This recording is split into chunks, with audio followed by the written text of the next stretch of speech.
కొంతమందికి ఆవకాయ పచ్చడి వాటితో దోశ తినడం ఇష్టం అండి. నాకు చాలా ఇష్టం. మీరు 100 రకాల పచ్చళ్ళు పెట్టండి. దాంట్లో నేను మామిడికాయ పచ్చడిని ప్రిఫర్ చేస్తాను. అలాగే మీరు ట్రావెల్ చేసినప్పుడు ఇడ్లీ అని పట్టుకెళ్ళారు అనుకోండి, ఇడ్లీకి ఈ మామిడికాయ పచ్చడి పులుసు నంచుకుంటే 4 తినేవాళ్ళం 5, 6 తినేస్తాం. ట్రావెల్లో బాగుంటుందండి. మిగతా పచ్చళ్ళు పాడైపోతాయి కానీ మామిడికాయ పచ్చడి పులుసు బాగుంటుంది.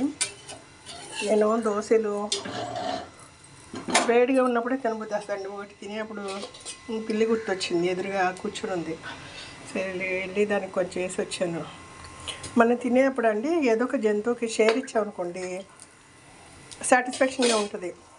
దాన్ని ఆకలితో చూస్తుంటే మనం తినకూడదు. మా నాన్నగారు అలాగే అన్నం తినేప్పుడు కూడా లేచి ఎదురుగా కుక్కలే వస్తే అన్నం పెట్టేది. మాకు అలా జీన్స్లో వచ్చేసింది. నేను పెడతా ఉంటాను.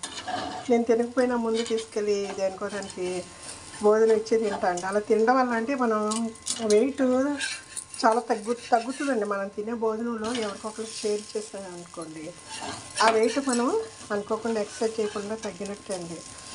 భోజనం ఇవ్వటం ఒక పుణ్యం. ఆ దోశ జరిగిపోయిందండి. తను ఇందాక రోడ్లో చెట్ల అబ్బాయి ఇచ్చాడని చూడడానికి వెళ్ళి స్టవ్ ఆపకుండా పరుగులు తీసాను రోడ్లోకి. దోశ తీసేసి ఇంకో దోశ వేద్దాం అనుకున్నా. అబ్బాయి చెట్ల అబ్బాయి చెడి అని అరుస్తున్నాడు. అరిసేది క్లియర్గా లేదు. ఏంటో వచ్చింది కొత్తగా కొందాం అనేసి రోడ్లోకి స్టవ్ ఆపకుండా వెళ్ళిపోయాను. దోశ రావట్లేదు, మరాయిస్తుంది.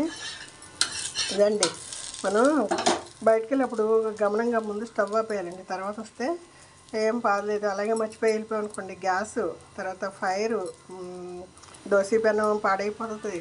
చిన్న చిన్న మిస్టేక్లు అండి. మనం తెలుసు ఇవన్నీ. ఏదో ఒక దోశ తింటా ఇంకొకటి వేద్దాం అనుకునేలోపు అబ్బాయి అరిసేసరికి మనసు అక్క పరుగులు తీసా.